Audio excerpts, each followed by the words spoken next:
Now you see me, now you don't. Sorry, that was a really bad bit. I had to do it though, unfortunately. Um, the third installment in the Now You See Me trilogy, and unfortunately not the last one either.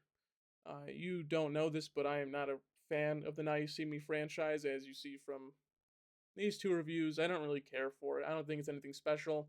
I think the first one is just okay, and the second one feels a bit samey, you know? And with the change of director, and someone who's worked with Woody Harrelson before, and he's done Venom and Uncharted and Zombieland, I was expecting something a bit different compared to the other two. This one feels very samey, and even worse, it feels like an Avengers Endgame movie for the Now You See Me franchise, which is such a shame. You have returning horsemen Jesse Eisenberg, Woody Harrelson, Dave Franco, Isla Fisher, Lizzie Kaplan, and then you have three new members: Justice Smith, who was in Dungeons and Dragons, who I absolutely loved him in, and I saw the TV Glow, which I fucking love, and it's one of my favorite movies of the decade. Uh, Dominic Sessa, who was in Holdovers. He was great in that. And then Ariana Greenblatt, who's been in a bunch of movies I've seen, but I only remember her from 65, which, if you don't know, and I don't think anyone will know, is a dinosaur movie with Adam Driver, I believe. And it came out 2021. It was weird, and it's definitely like a COVID feeling movie, unfortunately. So, I was a little bit excited with these three new members, but they don't really add much. Something they don't add anything special to the movie for me. I think Dominique is okay as the new group leader. He just feels like another Jesse Eisenberg. Um, Justice Smith, unfortunately, I kind of fucked him over. And this is a huge spoiler, so if you haven't not watched the movie and you're watching this, don't listen to this.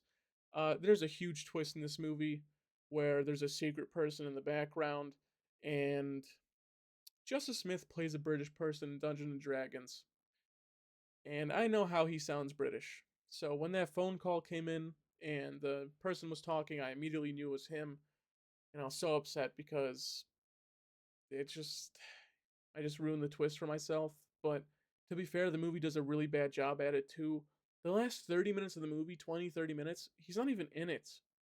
He's just gone. So I wonder where he is. Obviously he's the twist villain, hero, whatever. It's whatever. And it just doesn't work out well. It does exactly what Incredibles 2 did with their twist villain, and it sucked. I think Ariana Greenblatt, while this movie doesn't have a lot of good action in it, I think her action scenes were incredible. She moves around like a little monkey in a lot of her scenes, and it's so great. I don't know, monkey, a mouse, not too sure. I don't know what animal. One of those two, maybe a combination of a monkey and a mouse.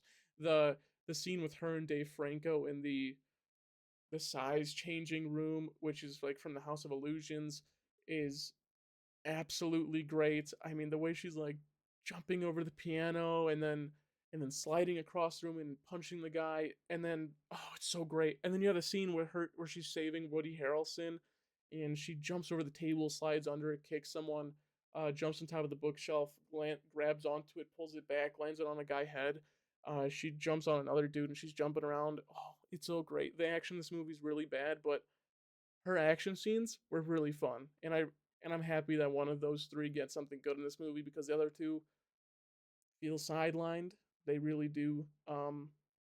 As for the other five horsemen, they're pretty lame. They're pretty lame in this movie, and you could see it was going to happen with the previous two. They're just going to get lamer and lamer, and yeah, this movie just makes them even more lame.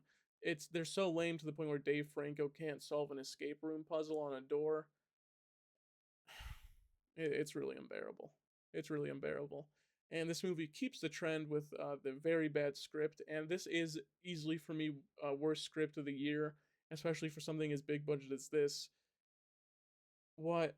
Why do these characters talk like this? They talk so fucking dumb. They all talk stupid. And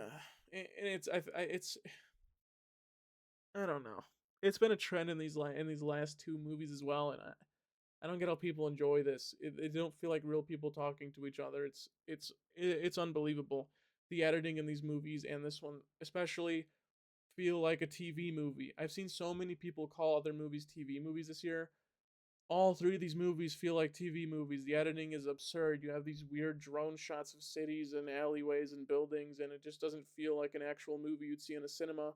And it feel like something you'd watch on like Fox on your cable television, but not a movie that's supposed to be out in theaters, which I really didn't appreciate. The villain sucks, and it's no diss to Rosamund Pike. I just think it's written poorly. Why is she so fucking stupid? I don't know. I think maybe the villains have to be dumb. Also, speaking of dumb, there's a scene where the five original horsemen are trapped in a box and they're getting sand out in it, and they don't think to use the diamond ring to cut the glass until the very last second. And I know it's meant to be suspenseful, but why are these characters so stupid? Throughout the whole movie, these five are just so dumb. It's unbelievable. I don't know why. I don't get it. There's one really cool section of this movie, and that is the entire House of Magic. And while this movie does suck, uh, its endgame ish parts do feel pretty good because having all these horsemen and magicians inside of the House of Magic is absolutely brilliant. You have the bullet catch little thing. You have all the books about magic and witchcraft. You have the one way mirror. You have the box that leads to nothing. You have the illusion rooms, which I mentioned earlier. Um, you have the room that turns upside down if you push a painting. You have the escape room door just to enter the building. It's all so brilliant, and I wish the movie focused more on that rather than this weird diamond heist. But they have to keep this gimmick going of eat the rich and whatever. And sure, it's cool, it's great, I get it, eat the rich, but I don't need a third movie of the same exact thing again. I don't think anyone does. And I know these magicians are going to glaze the shit out of this movie. We just have to make better magicians movies, maybe. I mean, I don't know. You had a huge House of Magic and you barely were in it for the fucking 2 hours this movie takes place of. It's unbelievable. Also, Abu Dhabi. Really? Whatever. Whatever gets you that bag, I guess. Um, yeah, that's all I gotta say about Now You See Me, Now You Don't. So I got a few magic tricks. I just learned them. See the spoon? Let me just make sure it's on screen. See the spoon? It's an ordinary spoon. You can't actually see it. See the spoon? I'm gonna make it disappear.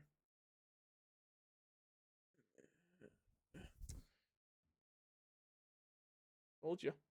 I got another trick for you. See this piece of paper? And see this non-advertisement placed Coca-Cola can? I'm gonna make the Coke go in this paper.